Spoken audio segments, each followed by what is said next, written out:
Action. विविध भारती के studio में आज हमारे साथ मौजूद हैं अभिनेता जयंत गाडेकर। इनसे बातचीत कर रहे हैं जयंत पात्रीकर।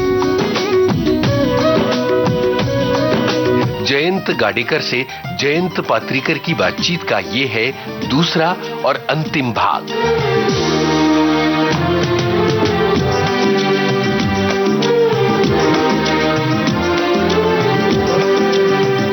नमस्कार श्रोताओं, आज विविध भारती में एक ऐसी शख्सियत का, एक ऐसे व्यक्तित्व का आगमन हुआ है जो हिंदी फिल्मों की बात हो, मराठी फिल्मों की बात हो, हिंदी और मराठी के टीवी सीरियल्स की बात हो या ओटीटी प्लेटफॉर्म पे जिस तरह का कंटेंट आजकल आ रहा है, सभी जगह समांतर रूप से अलग अलग भूमिकाओं में हमें नजर आते हैं। जी हां दोस्तों, स्वागत कीजिए जाने माने अभिनेता जयंत गाडेकर का। जयंत जी, बहुत बहुत स्वागत है आपका। बहुत बहुत धन्यवाद जयंत जी। जी, तो जयंत जी, जिंदगी की पहेलियां अभी शुरू हुई है, ऐसा आपको लगा जब आपका संघर्ष शुरू हुआ और आपने तो ये तय कर लिया था कि केवल नाटक में काम करेंगे, रंगमंच पर काम करना है। तो क्या शुरुआत ऐसे ही हुई, रंगमंच के लिए शुरुआत हुई आपकी? जी बिल्कुल बिल्कुल, क्योंकि मैं तय करके आया था कि मुझे नाटक में ही मैंने प्रशिक्षण लिया है। हाँ। राष्ट्रीय नाट्य विद्यालय का स्नातक हूँ। हाँ। मैंने रंगमंच अभिनय में प्रशिक्षण प्राप्त किया, तो मैं रंगमंच से ही शुरुआत करूंगा और उसी में रहने का प्रयास करूंगा। अगर मेरी रोजी रोटी चल गई तो मैं नाटक विधा में ही लिप्त रहूंगा, कि मुझे वो पसंद भी है। जी, मेरा प्रेम है, पहला प्रेम वही है। अच्छा। तो मुंबई में आया और मैंने ढूंढ निकाला कि नाटक के निर्माता कहाँ से ऑपरेट करते हैं। अच्छा। तो उनके कार्यालय है शिवाजी रंग मंदिर में, जो प्रख्यात नाट्य संस्थाएं थी, सुयोग, जी, चंद्रलेखा, चित्रलेखा और जितनी भी थी। हाँ, हाँ। जो भी लोग काम करते थे, निर्देशक, बड़े बड़े अभिनेता, उनके पास भी निजी रूप से जाने लगा, दरवाजे खटखटाने लगा। हाँ। प्रणाम नमस्ते करने लगा। अच्छा। कि सर, मेरा नाम जयंत गाडेकर है, मैं प्रशिक्षित अभिनेता हूँ। मैंने राष्ट्रीय नाट्य विद्यालय से नाट्य अभिनय का प्रशिक्षण लिया है जी। और मैं व्यावसायिक रूप से इस विधा को अपनाना चाहता हूँ और मुझे आशा है कि आप मुझे अपनी अगली प्रस्तुति में कम से कम जांचेंगे एक बार, परखेंगे एक बार, और आपको मैं योग्य लगा तो आप मुझे एक मौका भी देंगे। अच्छा। ये मैं करता था और मैं घूमता था। अब बड़ा हास्यास्पद मुझे जवाब वहां से मिलता था। अच्छा। जयंत गाडेकर, हाँ तू तो मराठी है, ठीक है ठीक है, कहाँ से? एनएसडी करके आया है। हाँ। अरे बेटा, तो तुम यहाँ क्या करो मराठी में, तुम तो हिंदी में काम करो अब। अच्छा। तुमने तो एनएसडी कर ली, मराठी में क्यों तुम यहाँ पे खपोगे? अच्छा।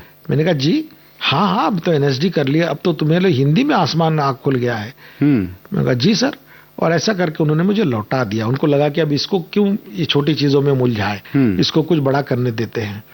और मैं जब आया था तब ये नए नए सितारे बुलंद हुए थे इन लोगों के। आशुतोष राणा जी, यशपाल शर्मा जी, मुकेश तिवारी जी, हाँ जी, ये सब बड़े नाम हो रहे थे।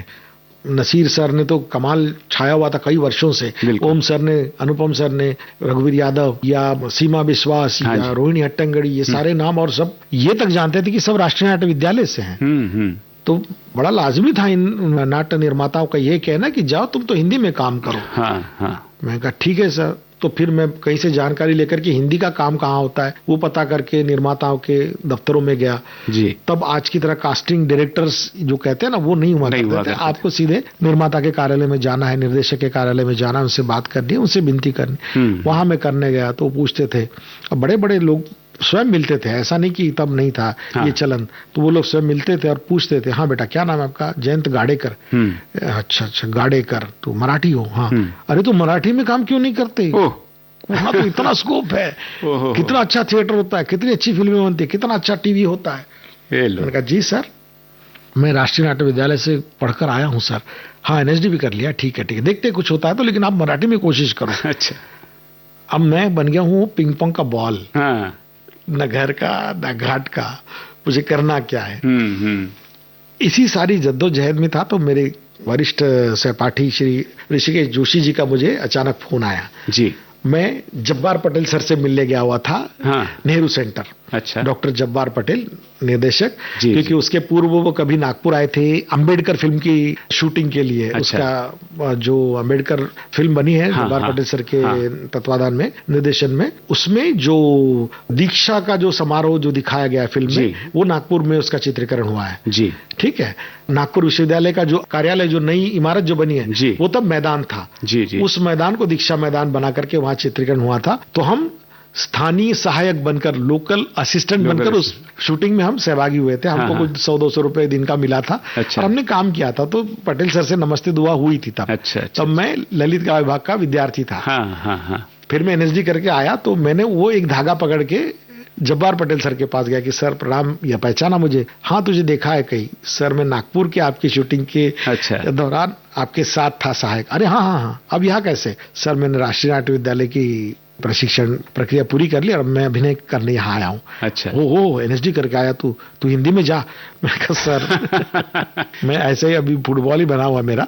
लेकिन मैं चाहता हूँ कि अगली बार आप कुछ काम करें तो मुझे जरूर याद करें। उन्होंने कहा हाँ ठीक है, संपर्क में रहना। तेरा नाम फिर से क्या बता? जयंत गाडेकर। अच्छा। अरे तेरे नाम का एक एक्टर तो पहले से काम करता है। अच्छा। जी, मेरे नाम का कौन एक्टर है? हाँ। बोला वो जयवंत वाडकर जी है। अच्छा। वरिष्ठ अभिनेता। हाँ। मैंने कहा सर वो जयवंत वाडकर है और मेरा नाम जयंत गाडेकर है। हाँ। अब सर आपने मुझे संघर्ष दे दिया है कि मुझे ये नामों की पहचान बनानी है।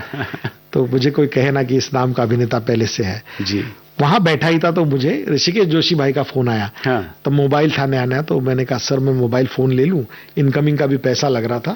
हाँ ऋषि भाई सुन, तू कहाँ भी बैठा है, तू नीचे आके मुझे पीसीओ से फोन कर। हाँ। जी दादा। ने रखा, पटेल सर के साथ जो बातचीत हुई, नीचे आके कॉइन फोन उनको फोन किया। हाँ। तो ऋषि भाई बोले तू कहाँ है? मैंने कहा वर्ली में नेहरू सेंटर। हाँ। तो एक काम कर, ये बस पकड़ और दादर आ जा। अच्छा। उन्होंने मुझे दादर बुला लिया। वहाँ श्री परेश मोकाशी से उन्होंने मुझे परिचित करवाया जी, मराठी आज के बहुत जाने माने निर्देशक जी। तब वो परेश मोकाशी जी अपना पहला व्यावसायिक नाटक शुरू करने जा रहे थे। अच्छा। मुक्काम पोस्ट बोम्बिलवाड़ी। हाँ। तो उसकी तैयारी चल रही थी और वो उनका निवास है वहां पर, परेश जी का जी। उनके निवास पर, और उनके निर्माता थे संतोष काणेकर जी और अभिजीत साटम जी। अच्छा। अभिजीत साटम जो हमारे सीआईडी वाले शिवाजी सर के बेटे सुपुत्र है। अच्छा। वो स्वयं बड़े अच्छे अभिनेता कमाल के। हाँ। उनको भी आपने देखा है, बड़े हैंडसम आदमी है। बिल्कुल। वो निर्माता थे। तो वो लोगों से मेरी मुलाकात हुई, उन्होंने मुझसे कुछ पढ़वाया और कहा कि चलो तू भी काम कर रहा है नाटक में। हाँ। और हम जितना पैसा दे पाएंगे पहली प्रस्तुति देखते करते। और वो पहला नाटक मुझे मिला, व्यावसायिक नाटक, और मैंने नाटक ही से शुरुआत की। क्या बात है जी। जो सोचा था आपने वही हुआ। तो इस शुरुआत के लिए कोई गाना? बिल्कुल जरूर। आपके सपनों के पूरे होने की शुरुआत यहाँ पे, क्योंकि ये वो दौर था जहाँ पे दोस्तों के सहारे हौसला बनाए रखते थे। जी। जो मेरे सीनियर हैं, परंतु वो बड़े मित्र हैं, अभिन्न मित्र है ऋषिकेश जोशी। हाँ। जिन्होंने इस मुकाम पे मुझे बुलाया, एक मौका दिया, जिनके साथ मैंने काम किया, वो भी आगे चल के बड़े अच्छे मित्र बने, जो आज तक मेरे मित्र हैं। अब मुकाम पोस्ट बोम्बिलवाड़ी नाटक को 20 वर्ष हो गए हैं। हाँ। उस पर अभी पिछले साल फिल्म भी आकर गई है जी। तो वो सारे मित्र बन गए और उन्हीं मित्रों के एक मॉरल सपोर्ट के आधार पे, पागल होने से बचे हुए हम यहाँ पर टिके हुए हैं संघर्ष में, कड़वे संघर्ष में। तो इन दोस्तों के लिए मुझे वो गीत याद आता है, मेरे बचपन का गीत है, जिस पर मैं बचपन में बतौर स्कूली बच्चा शेरवानी पठानी पहन के डांस भी करता था। अच्छा। सांस्कृतिक कार्यक्रमों में। वो गीत है यारी है ईमान मेरा, यार मेरी जिंदगी। क्या बात है।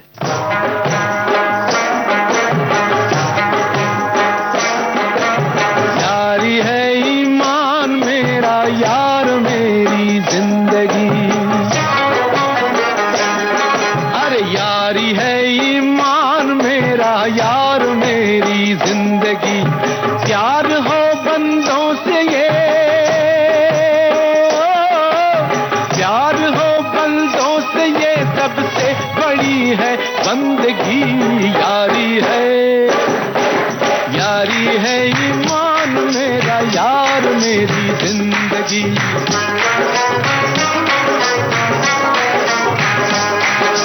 यारी है ईमान मेरा, यार मेरी जिंदगी।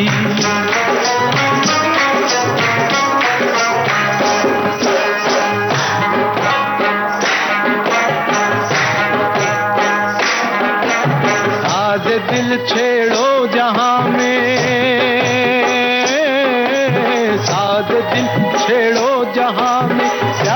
की गूंजे सदा। साज दिल छेड़ो जहां में प्यार की गूंजे सदा।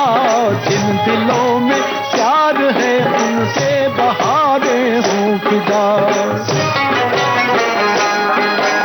प्यार लेके नूर आया, प्यार लेके नूर आया, प्यार लेके सादगी। यारी है, अरे यारी है ईमान मेरा, यार मेरी जिंदगी। यारी है ईमान मेरा, यार मेरी जिंदगी।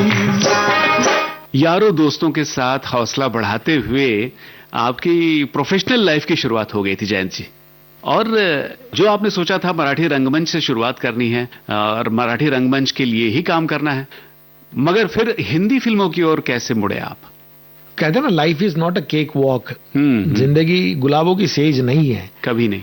और आप गुलाब बिछाओगे भी अगर बिस्तर पर, तो ये आप भूल जाते हो कि उसमें कांटे बहुत है। आप अगर लेटोगे तो छिलोगे। जी जी। तो वही हमारे साथ भी हुआ। मुझे लगा कि मुझे तो जीवन का महत्वपूर्ण पड़ाव मिल गया और मेरी तो अब जिंदगी की बल्ले बल्ले हो गई है। नाटक में काम करने को मिला, और वो नाटक जो हमने शुरू किया जी, वो नाटक हम रिहर्सल करते रहे, रियाज करते रहे, उसकी तैयारी करते रहे, अभ्यास करते रहे। वो थोड़ा लंबा खींच गया। अच्छा। क्योंकि निर्माता नए थे। निर्माता नए थे तो उनको वो सारी चीजें जुटाने में समय लग रहा था। पैसा जुटाने में होगा या थिएटर की डेट्स जुटाने में होगा, पता नहीं उनकी क्या कारण रहे होंगे, थोड़ा विलंब हो गया। अच्छा। इसी दौरान यारी है ईमान मेरा, यार मेरी जिंदगी और एक मित्र का फोन आया। उन्होंने कहा तुझे सलीम आरिफ जी ढूंढ रहे हैं। अच्छा। सलीम आरिफ सर हमारे सीनियर है राष्ट्रीय नाट्य विद्यालय के। अच्छा। और मुंबई के बड़े अच्छे जाने माने निर्देशक निर्माता है जी, और कमाल का काम करते हैं। गुलजार साहब के साथ बहुत काम करते हैं। तो वो कोई धारावाहिक बनाने जा रहे थे, तब उर्दू में काम होना था। एक नई टीवी चैनल खुला था। अच्छा। उर्दू का, तो उस पर के उर्दू धारावाहिक उनको करना था और वो उर्दू में वो काम करना चाह रहे थे। तो हिंदुस्तानी उसको कह सकते, पूरी उर्दू तो नहीं बोली जाती, लेकिन क्योंकि हमें हिंदुस्तान में भारत में दिखाना है तो उसमें भाषा तो थोड़ी सी, बट उर्दू के जिनके उच्चारण ठीक हो जी, ऐसे लोग वो ढूंढ रहे थे। और उनको याद आया कि जयंत गाडेकर, अभी मैं एनएसडी में गया था क्लास लेने, तो ये था, इसको बुलाता हूँ। अच्छा। मैंने तो उनको उन दिनों ताजमहल का टेंडर नाटक की एक पुस्तक भी उनको दी थी, उन्होंने ढूंढ रहे थे तो संपर्क में था, तो मैं उनके पास गया। तो उन्होंने कहा कि एक मैं धारावाहिक बना रहा हूँ, इसके लिए हमें उत्तर प्रदेश जाना होगा। शुरुआती एक शेड्यूल उसका है जो 10 दिन का, वहां करके आएंगे, फिर आगे यही होता रहेगा। अच्छा। मैंने कहा ठीक है, कब जाना है सर? तो बोले यही तारीख से ये तारीख तक। ठीक है सर। तो मैं इधर आया, अपने नाटक के निर्माता से कहा कि भाई अपना शो तो अभी हो नहीं रहा, कोई प्रस्तुति हो नहीं रही ना, अभी जब आएगा तब बताना। ये 10 दिन में वहां जाके आता हूँ। ठीक है। और जब 10 दिन जाने के लिए 7 दिन बचे होंगे, तब मुझे इनका फोन आया कि ऐसा ऐसा है कि अपना शो लग रहा है। अपने को थिएटर मिल गया और अपना शो लग रहा है। अच्छा। मैंने कहा अब क्या करूं, मुझे तो वो काम मिला और जितना वो पैसे दे रहे, मेरा तो 10 साल 2 साल का खर्चा निकल जाएगा शूटिंग में। और तो नाटक का तो अभी कुछ है ही नहीं। तो बोले एक काम कर, तू ये शो करके आ जा, शूट करके आ जा, बाद में देखते हैं। अच्छा। तो मेरा एक अंडरस्टडी था जो आज बड़ा मशहूर अभिनेता है, मराठी का बड़ा जाना माना नाम है, वैभव मांगले जी जी जी जी जी। तो वैभव मांगले तब रिहर्सल में बैठे रहते थे और बड़े वो वेटिंग लिस्ट में थे कि अगली बार उनको मौका मिलेगा। तो फिर उन्होंने मेरी जगह वो काम किया। अच्छा। और वो शोज निभाए उन्होंने। वाह। और फिर मैं वो अपना शूटिंग करके वापस आ गया, पैसा कमा के, अब मैं स्थिर हूँ, टिक गया। मुंबई में अपना किराए का कमरा ले लिया, सब कर लिया और शो शुरू हुए उस नाटक के। लेकिन मैं वापस आ गया। यहाँ आने के बाद भी 2-2 दिन शूटिंग होता रहा, कुछ होता रहा। अब मुझे वो नाटक के लिए याद नहीं कर रहे। मैं उनको पूछ रहा हूँ कि मेरा कब से शो है? तो बोले रुक जा अभी रुक जा। अच्छा। अभी वैभव को रॉ में आने दे, उसको मंजने दे, वो कच्चा है तुमसे। अच्छा। तुम एनएसडीएन हो। अच्छा। उसको करने दो। और वो नाटक चला नहीं शुरुआत में। अच्छा। एक 25-30 शोज तक जैसे तैसे उन्होंने खींचा। 30वां शो था शायद, तब माननीय श्री विजय तेंदुलकर जी वो शो देखने आए। अच्छा। क्योंकि शिवाजी साटम सर उस नाटक के साथ खड़े थे। हाँ। और ये सारे ही बच्चे जो थे अच्छे जुझारू लड़के थे सब जी, संतोष हो, अभिजीत हो। तो इन लोगों ने उनको बुलाया, वो आए शो देखने। हाँ। उन्होंने वो नाटक देखा और उसके बारे में उन्होंने कुछ बात कही। अच्छा। तारीफ में। हाँ। तो शिवाजी काका ने विजय सर से कहा कि क्या हम ये आपकी लाइन जो है, आपने जो तारीफ करी, इसे हम हमारे नाटक के इश्तेहार में इस्तेमाल कर सकते हैं। हाँ। उन्होंने कहा अरे बेटा जरूर, नाटक के लिए कुछ भी करो। हाँ। दूसरे दिन उनकी लाइन नाटक की इश्तिहार में आई। अच्छा। और नाटक का बुकिंग बढ़ता गया। हो। नाटक लोकप्रिय होता गया। वो इतना नाटक लोकप्रिय हुआ कि उसके एक साल में सर 500 शो हुए। ओहो। एक साल में दिन नहीं होते 500। हाँ। एक साल में 500 शो हो गए। वाह। तो वो नाटक जब पूरी अपने रॉ में आया, रवानी में आया, बहुत शोज होने लगे, तो मेरे फिर यारी है ईमान मेरा ऋषिकेश जोशी दादा का मुझे फोन आया कि जयंता कल दादर आ जाना, शो है हमारा, तेरा काम है। अच्छा। जी दादा मैं आता हूँ। तो मैं दूसरे दिन गया, तो शो देख ध्यान से आज का। हाँ। मैंने देखा, मैं वो भी देख रहा हूँ कि मेरा रोल ये बहुत अच्छा कर रहा है। हाँ। वैभव, कितना मजा आया। शो खत्म हुआ, बोले चल पीछे ग्रीन रूम में ले गए। हाँ। और वहां फिर अभिजीत साटम, संतोष काणेकर, मैं और ऋषि दादा बैठे थे। हाँ। और हमारी बातचीत हो रही, तो उन्होंने कहा कि देख ऐसा है, ऋषिकेश भाई ने कहा कि मैं कोई एक फिल्म कर रहा था जो रुक गई थी, अहिल्याबाई होलकर पे कोई फिल्म थी। अच्छा। तो वो फिर से शुरू हो रही है, तो मुझे उसकी शूटिंग पे जाना है। तो अब मेरा रोल कुछ दिन तू कर। अच्छा। जी ठीक है। हाँ। कोई बात नहीं, तैयारी करके कर लूंगा। हाँ। ठीक है। तो उन्होंने बोल दिया परेश ये कर लेगा। हाँ। कर लेगा परेश, कर लेगा ना जयंत, कर लेगा। ठीक है। मैंने कहा कब से रिहर्सल करनी है? बोले नहीं, आज तूने देख लिया शो। हाँ। तो कल तुझे शो करना है। ओह। मैंने जी कल शो करना है, नासिक में पहला शो है तेरा कल। अच्छा। ऋषि भाई ये शो हो गया, अभी जा रहे शूटिंग पे, कहीं वो सांगली, सातारा, कोल्हापुर कहीं जा रहे थे। मैंने कहा जी। और मेरे लिए वो चैलेंज था कि जिस भूमिका की मैंने तैयारी की, वो भूमिका तो कोई और कर रहा था जी। और उससे ही अच्छी, मतलब उतनी महत्वपूर्ण भूमिका जो थी। नाटक में तो सभी भूमिका तौल के बराबर होती है जी। तो वो रोल मुझे करना पड़ा। नेक्स्ट डे मुझे शो करना था और मैं उनके साथ जो बैग लेकर आया हूँ, बस में उनके साथ 3-4 घंटे सफर किए, उसी में मैंने जो कुछ लाइनें उनके साथ मैं कर सकता था उतनी करी। और मेरा छोड़ दिया नाटक में दूसरी भूमिका में तीसरे शहर में जाके शो कराया। वाह। और वो सफल मंचन रहा।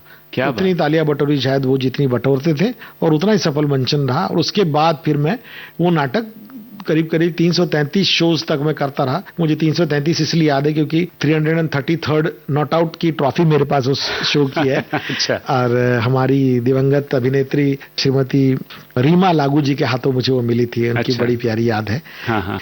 तो मुझे लगता है रीमा जी की याद आई तो उनकी याद में एक गीत यहाँ पे मुझे जरूर कौन सा गाना पसंद आएगा, मैंने प्यार किया। ओहो। तो इस फिल्म का कौन सा गाना सुनवाया जाए? इस फिल्म का तो मुझे तो लगता है सारे गाने बैठ कर सुनने चाहिए, इतने प्यारे गीत है। और बड़जात्या साहब ने इतना प्यारा इतिहास रच के दिया हमारे लिए। जी जी।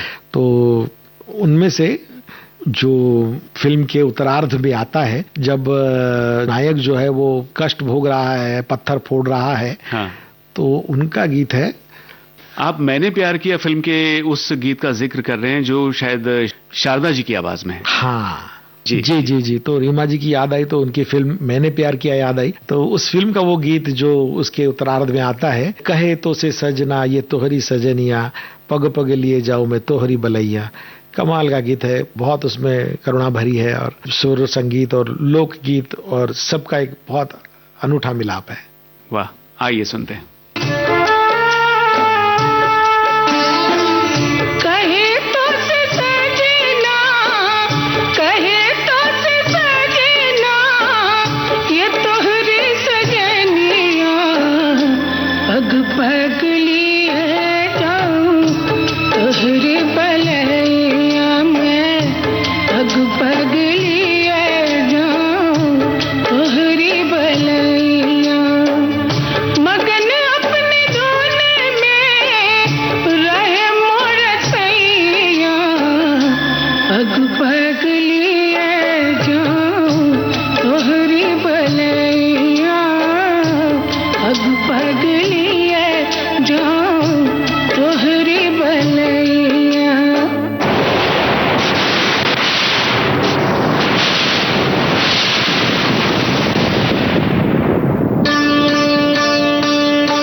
क्या बात है। मैंने प्यार किया फिल्म का ये बहुत ही अलग सा गाना है जो आमतौर पे बहुत कम बजता है और आपने गीत के बारे में कहा कि बड़ा करुणामय गाना है। मुंबई जैसा शहर जहां बड़ी जद्दोजहद हमेशा हर किसी के जीवन में लगी रहती है और ऐसे में ऐसे मुकाम ढूंढना कि जहां आपकी भावनिक जरूरतें पूरी जी कैसे निभता था उन दिनों में? जी, संगीत तो बहुत बड़ा आधार था हमारे लिए। जी जी। गाना सुनना, एफएम रेडियो सुनना और गोल्ड एफएम शायद तब मुंबई में होता था ना जी, एफएम गोल्ड अभी हाँ, हाँ, जी, जी। जो रात देर तक गाने सुनाता था हाँ। और फोन में अपना वो लगा करके हम सुनते थे। तो संगीत ने बहुत थेरेपी का काम किया। फिर दोस्तों ने खास करके जी, क्योंकि जो कलाकार होते हैं ना बड़े बकलोल होते हैं हमारी भाषा में कहें तो जैसे कि हमें 9 रस पढ़ाए जाते हैं कला में ना, तो जितने भी करुण, रौद्र, विभत्स, तो सारे रसों के बाद एक 10वां रस हमारा कहलाता है। उसे हम नाटक वाले लोग कहते हैं बतरस। अच्छा बतरस तो उसमें जो रस आता है, बातें करने में जो रस आता है, अपने अनुभवों को बांटना, अपनी इच्छा आकांक्षाओं को एक दूसरे से बांटना और उस पर अपनी टिप्पणी देना और समीक्षा करना, कई अच्छा काम देखा उसको साझा करना, अपना नजरिया उस पर बात करना, इन सब चीजों से हम जीवित रहते हैं और एक तरह से हमारा गृह कार्य भी है, हमारा होमवर्क है, गृह पाठ है हमारा।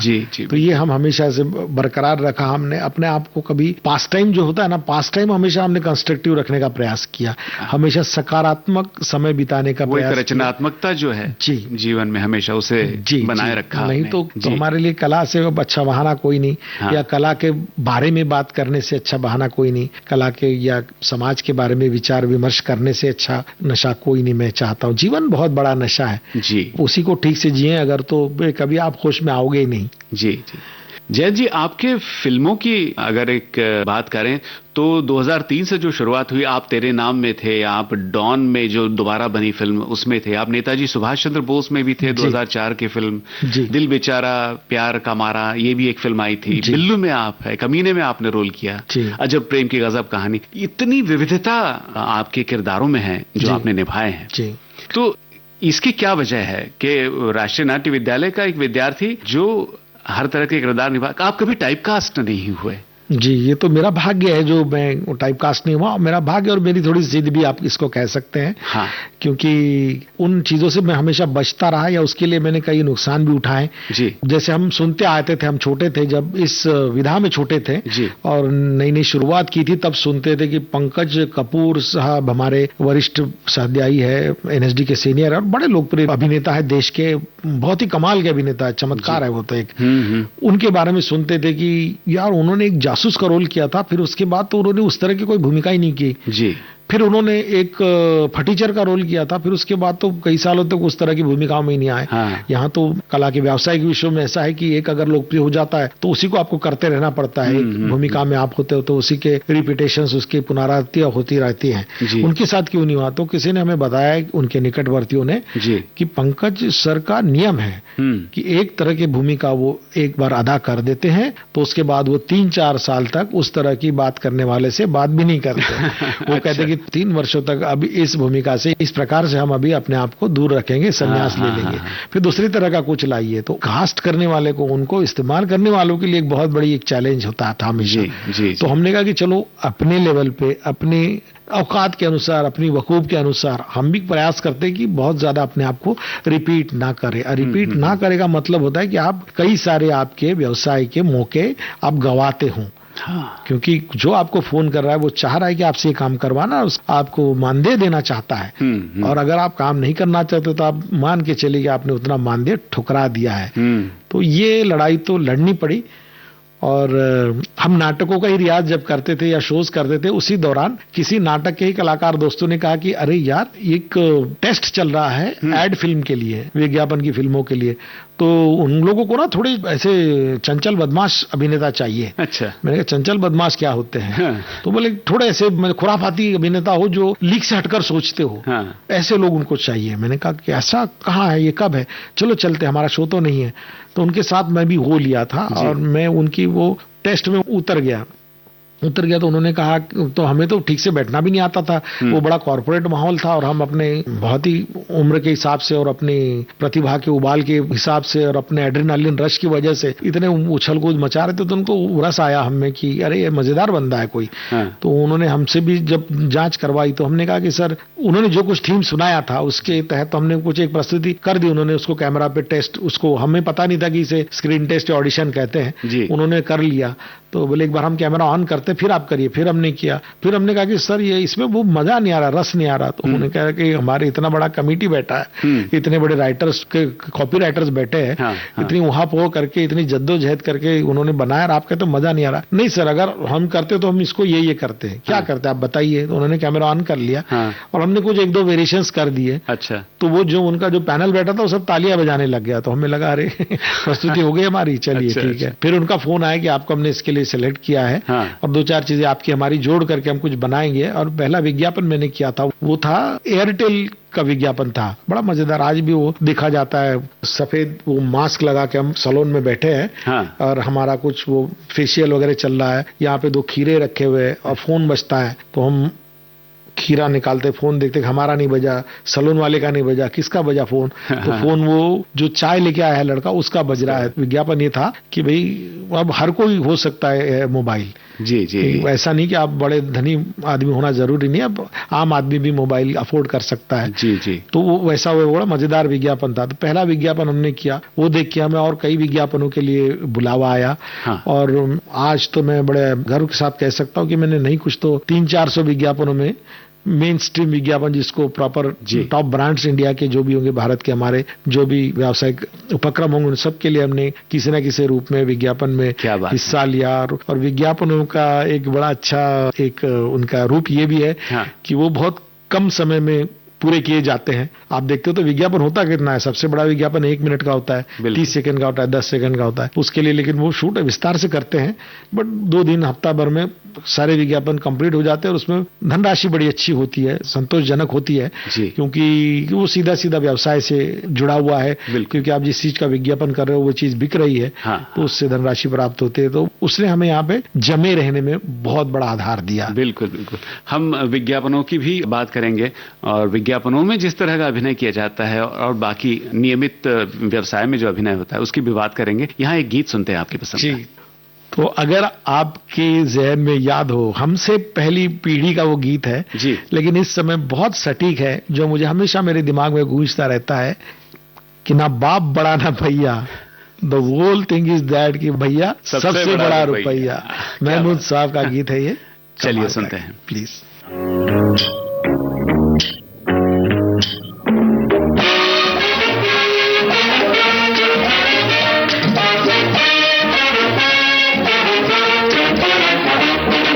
ना बीवी ना बच्चा, ना बाप बड़ा ना मैया, the whole thing is that कि भैया सबसे बड़ा रुपैया।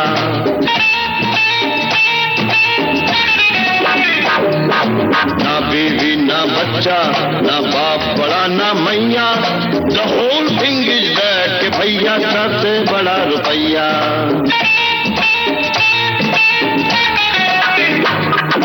बिन रुपैया तो मिस्टर तेरी मम्मी का प्यार, जो पैदा करता तुझे तो कभी न कर सकता मेरे यार।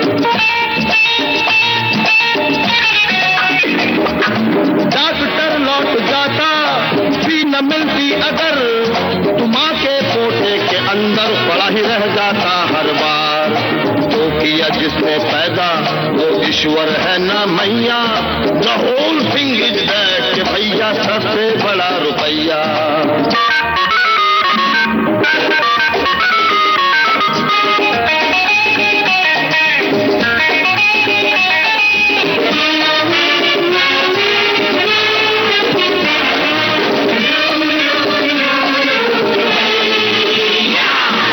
हाथ खाली अगर तू मर गया मेरी जान, नागनी तुझको छुएगी न धरती ही देगी।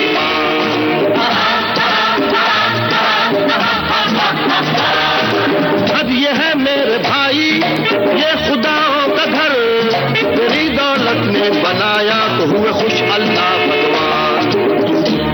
के खातिर जोड़े जा आना पैया, the whole thing is that के भैया सबसे बड़ा रुपैया।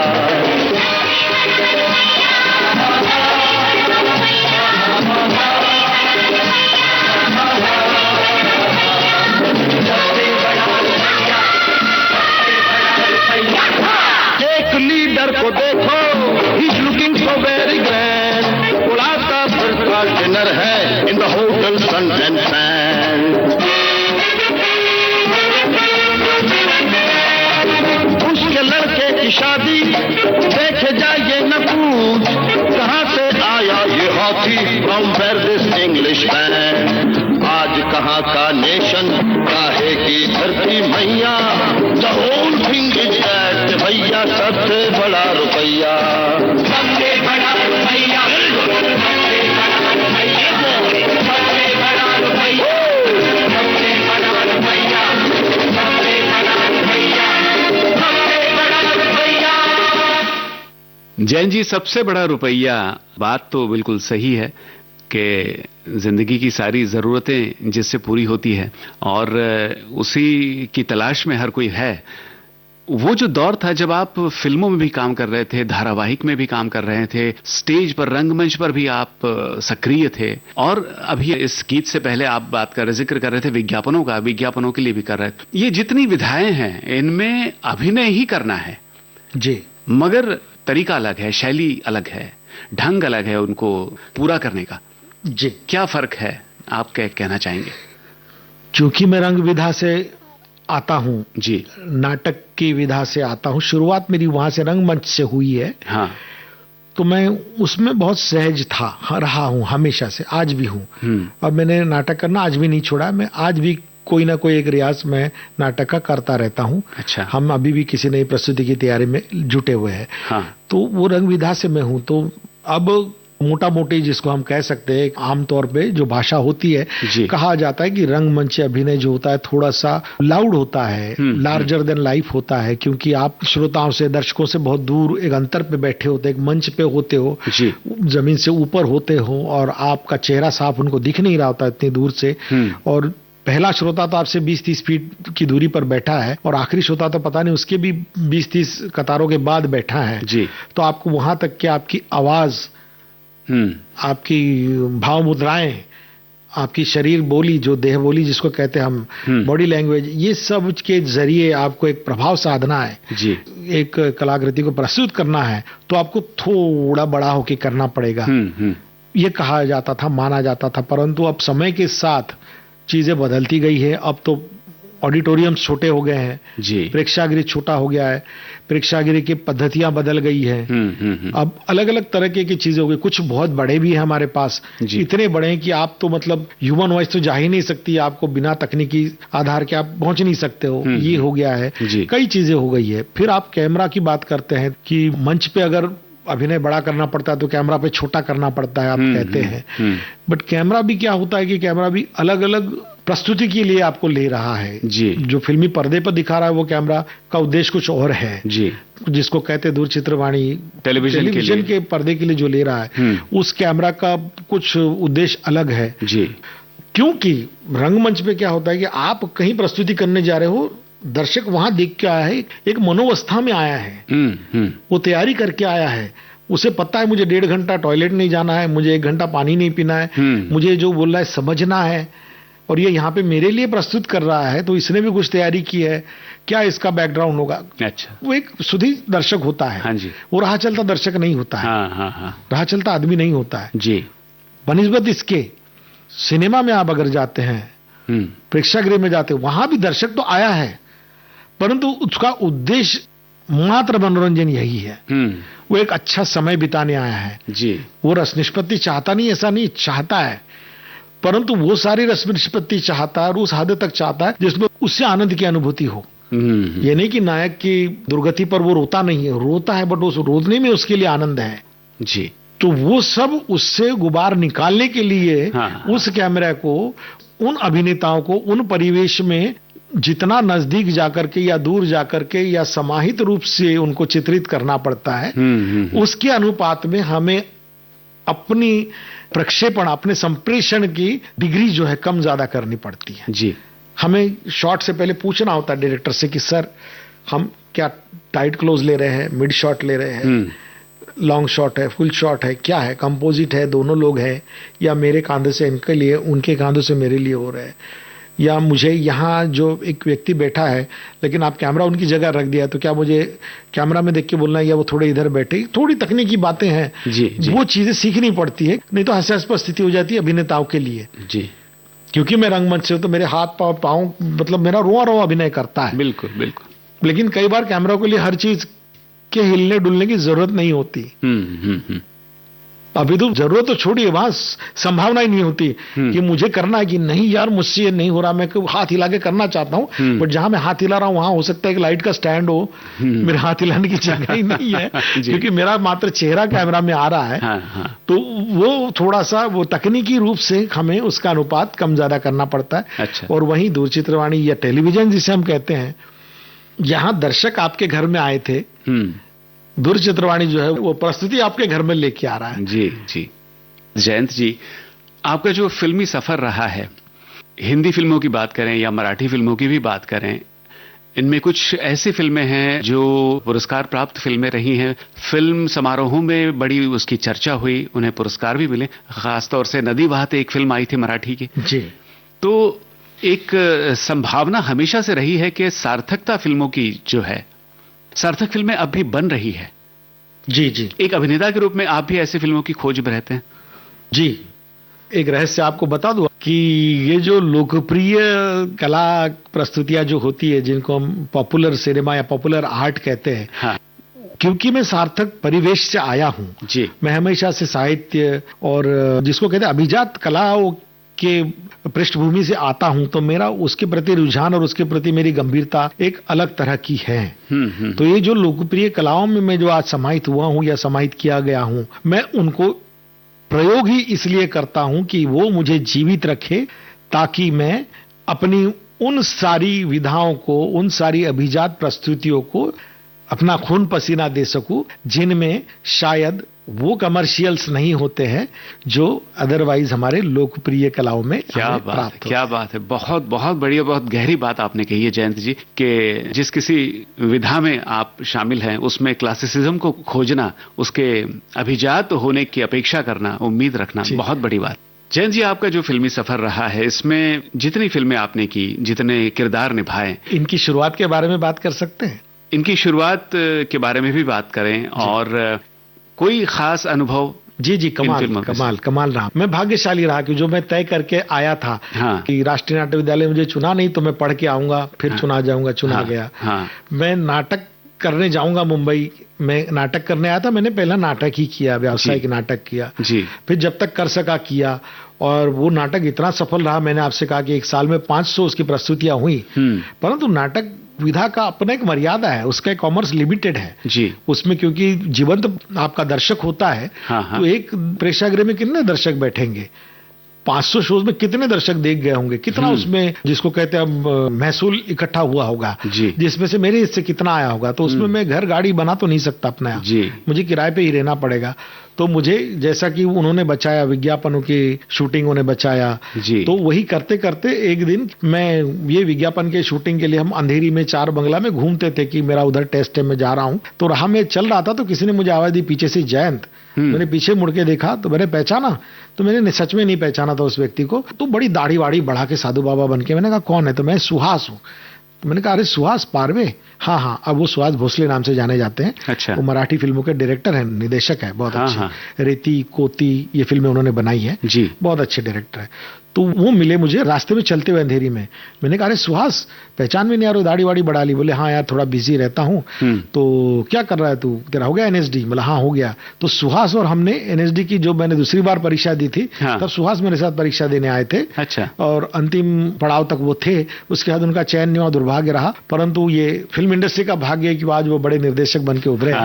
तो वो नहीं रह पाए, तो लेकिन वो मुंबई में अचानक रास्ते में मिल गए मुझे। अच्छा। तो उन्होंने कहा क्या कर रहा है? तो मैंने कहा बस वही एड फिल्म के लिए बुलाया था, उनसे बात करके निकला हूँ।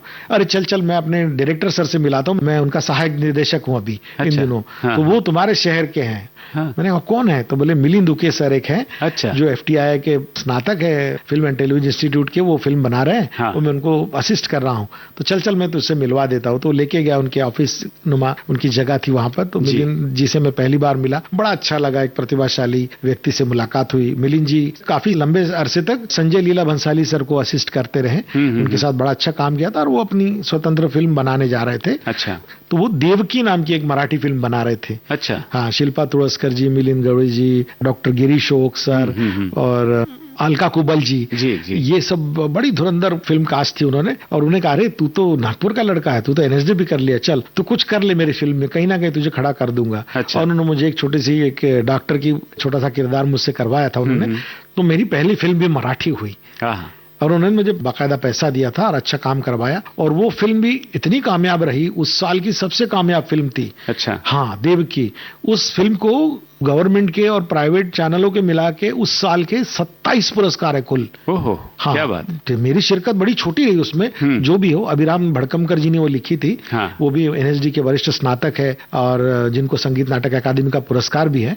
उन्होंने वो लिखी थी फिल्म, लेखन का भी उसके पुरस्कार था, अभिनय के लिए, निर्देशन के लिए, सर्वोत्कृष्ट सिनेमा के लिए 27 पुरस्कार मिले। तो मुझे इतना संतोष हुआ था कि चलो किसी एक सार्थक सिनेमा का हम हिस्सा है। देव की बड़ी भाव विभोर करने वाली कहानी उस फिल्म की। तो वो फिल्म मैंने की थी पहली, देव की। तो आज भी आप उसको देख सकते हैं कहीं, शायद YouTube पे भी अब उपलब्ध है वो फिल्म जी। तो देव की फिल्म की कहानी ऐसी थी कि 2 भाई है, 2 उनकी पत्नियां हैं। और बड़े भाई को जो है बच्चा हुआ है, छोटे भाई को बच्चा होने वाला नहीं है। वही मैं आता हूं उनको बताने के लिए बतौर डॉक्टर के, देखिए कि इनको सदमा पहुंचेगा, आप थोड़ा इनको संभालिएगा और इनको दवा की नहीं दुआ की जरूरत है वाली समय। उस समय मैं उस फिल्म में आता हूं। तो उसमें वो क्या करते हैं, प्लान्ड एडॉप्शन करते हैं वो लोग। तो बड़े भाई जिनकी पत्नी सक्षम है बच्चा पैदा करने में, वो बच्चा पैदा करती है और इनको उसको गोद देती है, दत्तक पुत्र देती है।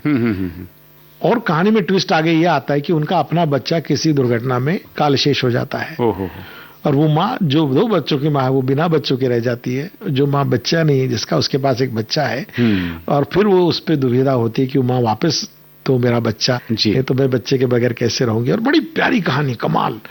तो वो फिल्म मैंने पहली बार करी। और ऐसी फिल्म करते करते किसी एक फिर यारी है ईमान मेरा, NSD के हमारे कुछ दोस्तों का फोन आया। गोपाल दत्त करके एक मशहूर अभिनेता है अभी के, बड़े लोकप्रिय अभिनेता है। उन्होंने दोस्तों को फोन किया, अरे आ जाओ, एक फिल्म की शूटिंग हो रही है, छोटे छोटे रोल है, सब लोग आ जाओ। तो हम 3-4 दोस्त गए थे और वहां पहली बार तेरे नाम सिनेमा में मैंने हिंदी फिल्म में मेरी शिरकत हुई थी। तो Hindi main stream commercial film मेरी तेरे नाम है। हमने 2 दिन उसका शूटिंग किया था। छोटी सी भूमिका है मेरी उसमें। नायिका जो है फिल्म की भूमिका चावला, उनको छेड़ना, उनको नमो हराम करना, उनको शर्मिंदा करना और उसके ऊपर सलमान भाई से डांट खाना, यही हमारे उसमें छोटी सी भूमिका थी। और वहां से शुरुआत हुई। लेकिन चूंकि हमारा शायद व्यवहार सबको अच्छा लगता हो, या हमारी सुनने की क्षमता हमारी अच्छी है, समझने की क्षमता अच्छी है, तो लोग दोबारा जरूर बुलाते रहें। और रिपीट वैल्यू की वजह से भी शायद मेरा व्यवसाय आगे बढ़ता रहा। जितने भी किरदार आपने निभाए, किसी ऐसे किरदार को आप चुनना चाहेंगे जिसने बहुत सेटिस्फाई किया, आपको संतोष दिया? जी बिल्कुल, क्यों नहीं। जैसे कि आपने नदी बहाते का नाम लिया, वो फिल्म मेरे बहुत हृदय के करीब है, क्योंकि वो फिल्म मुझे एक भिन्न परिवेश में लेकर के गई थी। कोंकण में वो कहानी का परिदृश्य है पूरा, और कोंकण की ही जीवन पर आधारित और वहां की समस्याओं पर आधारित, और नदी संवर्धन को लेकर के, वाटर कंजर्वेशन को लेकर के उसका विषय है। तो उसमें मैं खलनायक की भूमिका में हूं। तो वो जो निर्देशक है उसके श्री संदीप सावंत जी, लेखक निर्देशक निर्माता भी वही रहे। उनकी पहली फिल्म आपने सुनी होगी, देखी होगी, श्वास, जो ऑस्कर तक के जाकर के आई है, जिसको नेशनल अवार्ड भी था उनके लिए, राष्ट्रीय पुरस्कार भी है। उनको पुरस्कार तो इस नदी बहाते के लिए भी है। तो उन्होंने उस फिल्म में मुझे डालते हुए कहा था कि तुम्हारे लिए चैलेंज तो एक है कि तुम महाराष्ट्र के किसी और प्रदेश से हो, तुम्हारी भाषा लहजा कुछ और है, तुम्हें यहाँ के लहजे में बात करनी है, किसी को पता न चलने पाए कि आप इस कोंकणी भाषा में या कोंकणी लहजे में मराठी में नहीं बोल सकते हो। तो उसके लिए उन्होंने मुझे मदद भी की, मुझे कोंकण में जाके रखा। अच्छा। हाँ, उन लोगों के बीच उनको पता नहीं चलने दिया कि कोई अभिनेता आया है, कि मेरे जानने वाले हैं, इनको रखिए। किसी के घर में रहा। अच्छा। वहाँ पंचायत समिति के कार्यालय में जाके बैठता था कि आम जनता कैसे बिहेव करती है, कैसे बात करती है, कैसे रोजमर्रा का व्यवहार चलता है, ये सब उन्होंने मुझे करने दिया। और वो फिल्म ऐसी है जिसमें उन्होंने कहा कि तुम खलनायक हो फिल्म के, परंतु कभी तुम गुस्सा नहीं होगे, कभी तुम भौहें तिरछी नहीं करोगे। अच्छा। जो खलनायक के पास औजार होते हैं उसके, उनमें से किसी को तुम इस्तेमाल नहीं करोगे। हो। मेरे लिए बहुत बड़ा वो एक चैलेंज था जी, कि एक ऐसा खलनायक जो फिल्म के नायक से अधिक ज्यादा समय के लिए मुस्कुराता है, ऐसा खलनायक जो मीठी बात करता है, बात मतलब की होती है जी, परंतु ये किसी को कानो कान पता ना चलने पाए कि तुम कि ऐसे ऐसे इशारों में बात कर रहे हो, और उसका मीनिंग तो उनको पता चलेगा जो पूरी फिल्म देख रहे हैं। वो फिल्म बड़ी डरावनी उस तरह से है कि ग्रामीण जीवन कितना लेयर्स के साथ जिया जाता है जी। हमें लगता है गांव के लोग सीधे हैं, नहीं सर, वो नदी की तरह बहते हैं, वो कुएं की तरह गहरे हैं, वो पेड़ों की तरह अडिग हैं, वो कमाल के हैं जी, वो जीवन। अच्छा। मैंने कहा सर मुझे होमवर्क के लिए कुछ दीजिए कि इस भूमिका की तैयारी मैं कैसे करूं। तो उन्होंने मुझे 8वीं कक्षा की नागरिक शास्त्र की किताब पकड़ाई, जो सबसे छोटी किताब होती है ना, 30 पन्नों की। अच्छा। वो पकड़ाई, बोले तुम ये पढ़ लो। अच्छा। ग्रामीण जीवन से जुड़ो, व्यवस्था से जुड़ो, अभिनय तुम्हें आता है, उससे मुझे कोई डर नहीं, शंका नहीं उसमें। अच्छा। उन्होंने मुझे वो पकड़ाई और मैंने सच में वो पढ़ी। मैंने कहा कि इसमें ये क्या क्या है, तो विस्तार में गया। वरना तो हम जब स्कूल में पढ़ते तो इतिहास, भूगोल और नागरिक शास्त्र की किताब तो हम सोने के लिए इस्तेमाल करते थे कि ये पढ़ेंगे तो जल्दी नींद आएगी। और अब इस बार उसने मेरी नींद उड़ा दी थी। उसको पढ़ करके मुझे ग्रामीण जीवन या जन जीवन, असली जीवन के साथ जुड़ने का मौका लगा। कैसे कोई किसी की जमीन हड़पने के लिए, कैसे किसी को राजी करना आपको कि उनकी जमीन वो अपने खुशी से बेच रहे, ऐसा उनको लगता रहे। अच्छा। जिसका कि इस्तेमाल बड़ा गलत होने वाला है या व्यापारिक तौर पे होने वाला है, जिससे पर्यावरण को खतरा है, जी, नुकसान तो है, मगर वो बड़े सटल तरीके से। जी जी जी। और बेसिकली ये था कि विलन तो वो समाज के लिए साबित हुआ जी, वो अपने निजी जीवन में वो खलनायक नहीं है, वो अपने परिवार का नायक है, वो अपने बच्चे के लिए, अपने परिवार के लिए कुछ करना चाह रहा है। कोई खलनायक नहीं होता है, वो अपने जीवन का नायक होता है, परंतु उसके रास्ते गलत होते हैं जो समाज के हित में नहीं होते, और इसलिए वो बेचारा दूसरी तरफ रखा जाता है। अगर आप उसको किरदार के रूप में अगर अनुभूत करेंगे, उसको विचार करेंगे, तो वो कभी भी अच्छा किरदार बन के आएगा। फिर तो खलनायक तो कहानी के लिए होगा, दर्शकों के लिए होगा। बस एक आखिरी सवाल जयंत जी, अब लगभग 25 सालों का आपका अनुभव अभिनय के क्षेत्र में रहा है, और आमतौर पे होता ऐसा है कि निर्देशक बनने की बड़ी इच्छा होती है हर किसी की, कि कोई अपनी फिल्म बनाई जाए, कोई अपना धारावाहिक हो या कोई नाटक हम निर्देशित करें। आपकी ऐसी कोई जी जी बिल्कुल योजना है? तहे दिल से आशा है जी, उम्मीद है, सपना है जी। जैसे कि नाटकों में, मतलब रंगभूमि में, रंगमंच पे मैं अब निर्देशन भी करता हूं, अभिनय भी करता हूं, लेखन भी करता हूं। ये दृक्श्राव्य माध्यम जिसको कहते हैं, ऑडियो विजुअल मीडियम में अभी तक मैंने निर्देशन की तरफ अपना रुख नहीं किया, क्योंकि जैसा मैंने आपसे कहा था कि मुंबई में जिस दिन मैं आया तो मैं समझ आया था कि मेरा पुराना आयुष्य जो है शून्य है, अब मेरी उम्र शून्य है। आज से मेरा जीवन शुरू हो रहा है, क्योंकि मैं मुंबई में पहली बार दुनिया देखने जा रहा हूँ, व्यवसाय को समझने जा रहा हूँ। तो उस लिहाज से मेरी उम्र मात्र 25 वर्ष है जी। तो अब मैं तो युवावस्था में हूं, तो मैं चाहता हूं थोड़ा मैं और प्रगल्भ हूं, थोड़ा मैं और उसमें गंभीरता पाऊं, अपने व्यक्तित्व में थोड़ा ठहराव पाऊं, और थोड़ा मैं और तकनीकी चीजों को जानूं, तेजी से बदलते हुए तकनीकी दुनिया को। तो मुझे लगता मैं अपना निर्देशक के रूप में निर्देशन करना इसलिए अच्छा लगेगा क्योंकि उसमें आप एक से ज्यादा विधाओं को नियंत्रित करते हो या प्रयोग करते हो उनका। आप संपादन में भी दखल देते हो, आप चित्रण में भी दखल देते हो, आप रंगों में भी आप देते हो, जो अमूमन अभिनय करते समय इतनी चीजें आपको इस्तेमाल करने को नहीं मिलती आपके किरदार के अलावा। वो चीजें होती है। तो जाते जाते अगर आप चाहें गीत तो बिल्कुल एक आखिरी गाना तो आपकी ओर से, क्योंकि हिंदी सिनेमा में मेरा कदम जो पड़ा तेरे नाम चित्रपट से पड़ा है, फिल्म से पड़ा है। तेरे नाम फिल्म कमाल की फिल्म रही। सलमान खान साहब के लिए वो एक कमबैक था, क्योंकि उनका एक थोड़ा सा लहरों में जाता हुआ जो करियर था उस फिल्म से पुनर्जीवित हुआ था। जी, जी। और मेरे करियर की भी एक बड़ी अनूठी चीज है, संयोग है कि जब जब किसी बड़े नायक का करियर ऐसा थोड़ा लहरों में गोता खाता रहा, हाँ। और उनकी उस फिल्म में अगर मेरी शिरकत रही, हाँ। तो वो फिल्म उनके लिए कमबैक साबित हुई। जैसे कि मैं अक्षय कुमार साहब की राउडी राठौड़ फिल्म में था, अच्छा। तो उसके पीछे उनकी 3-4 फिल्में लगातार उतनी लोकप्रिय नहीं हुई थी जितनी होनी चाहिए थी, परंतु राउडी राठौड़ जो 100 करोड़ क्लब में जाने वाली भारत की पहली फिल्म है, उसमें मेरा बड़ा प्यारा किरदार है। हाँ। तो वो फिल्म में मैं उनके साथ रहा। या रणबीर कपूर साहब जो फिल्में कर रहे थे, लेकिन उनका वो जो चल पड़ी वाली बात नहीं हुई थी, तो उन्होंने एक फिल्म करी थी अजब प्रेम की गजब कहानी, उसमें मेरी थोड़ी सी शिरकत रही और वो उनके लिए एक बड़ा बूस्ट रहा। क्या बात। और ऐसे ही शाहिद कपूर साहब फिल्मों में आए थे, तो उनके साथ भी मैंने कमीने फिल्म में एक छोटा सा किरदार मैंने निभाया, तो वो फिल्म भी कमाल की चल पड़ी। और शाहिद सर आज हमारे लिए कमाल कर रहे हैं, और हमारे गुरु बंधु के बेटे भी है, तो हम उनके लिए विशेष प्यार है। हाँ। हमारे लिए पंकज साहब के बेटे हैं। लकी मैस्कॉट की तरह आप हैं। जी जी जी जी जी। ये बड़े बड़े स्टार्स जो है वो कमबैक कर रहे हैं जी, उन फिल्मों से जिनमें आप हैं। जी जी। तो इसलिए मैं कहता हूं कि मैंने जो कला के नाम अपना जीवन कर दिया है जी, और फिल्म मेरे नाम जो हुई थी तेरे नाम, और उसके बाद जो मुझे एक नया नजरिया मिला है, और हमारी इंडस्ट्री को जो नया संगीत का सितारा मिला था हिमेश रेशमिया के रूप में, उनका वो गीत मैं यहाँ समर्पित करना चाहूंगा और आपसे सुनना चाहूंगा। तेरे नाम मैंने किया है जीवन अपना सारा सनम, तेरे नाम। क्या बात है। तेरे नाम। तेरे नाम फिल्म का ये टाइटल सॉन्ग हमारे कार्यक्रम का आखिरी गाना हम कहेंगे। और जयंत जी, जितनी भी आपकी भविष्य में योजनाएं हैं, जिस प्रयोग धर्मिता के साथ, अपने विचारों के साथ, और जिस गहराई के साथ आप जो कुछ भी करना चाह रहे हैं, रंगमंच पे हो, टीवी सीरियल की बात हो, वेब सीरीज की बात हो, या फिल्मों में, उन सब योजनाओं के लिए हमारी ओर से, हमारे तमाम सुनने वालों की ओर से आपको बहुत बहुत शुभकामनाएं देते हैं। जी जी, मैं बहुत बहुत आभारी हूँ आपका कि आपने मेरे बचपन से सबसे प्यारे माध्यम में आपने मुझे ला करके ये एक अवसर प्रदान किया कि मैं इस माध्यम से इस ओर से तस्वीर का दूसरा रुख मैं देख सकूं, मेज की दूसरी तरफ मैं बैठ सकूं, और उन सारे लोगों से बात कर सकूं जिनके साथ में बैठ के सारी उम्र मैं रेडियो सुनता रहा हूं, और मैं अभिभूत होता रहा हूं, प्रभावित होता रहा हूं मेरे सफर में। तो ये एक बड़ा मौका मेरे जीवन का अभिन्न अंग रहेगा, मेरे ताउम्र में इसको याद रखूंगा। बहुत बहुत आभारी हूं आपकी शुभकामनाओं के लिए। बहुत बहुत धन्यवाद। धन्यवाद जैन जी।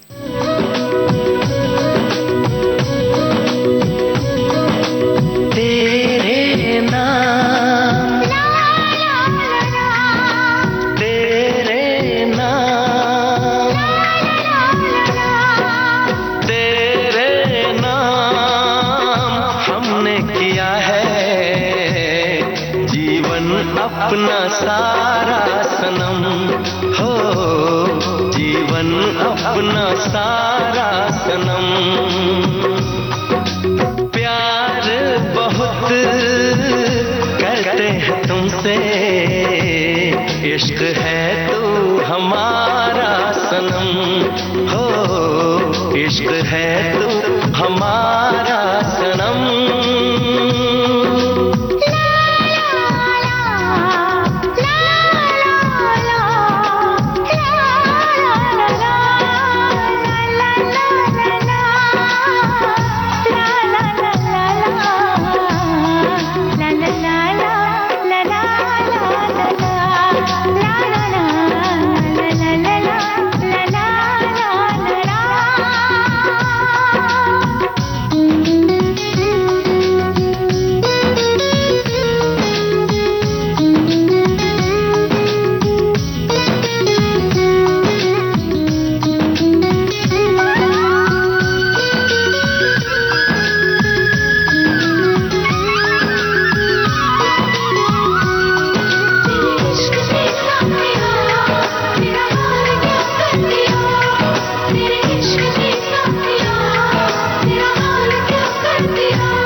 गुलशन भी अब तो वीराना लगता है, हर अपना हमको बेगाना लगता है, हम तेरी यादों में खोए रहते हैं, लोग हमें पागल दीवाना कहते हैं।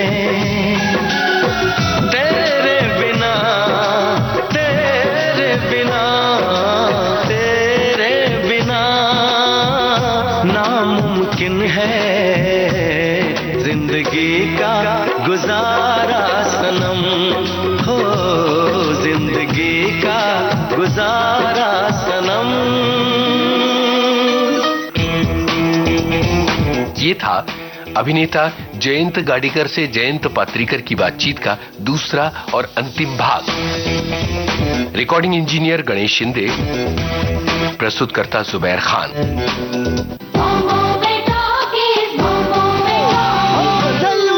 डिजिटल अपना बॉम्बे टॉकीज, पिक्चर ही कल्चर है अपना बॉम्बे टॉकीज। रॉकिंग है रोलिंग है अपना बॉम्बे टॉकीज।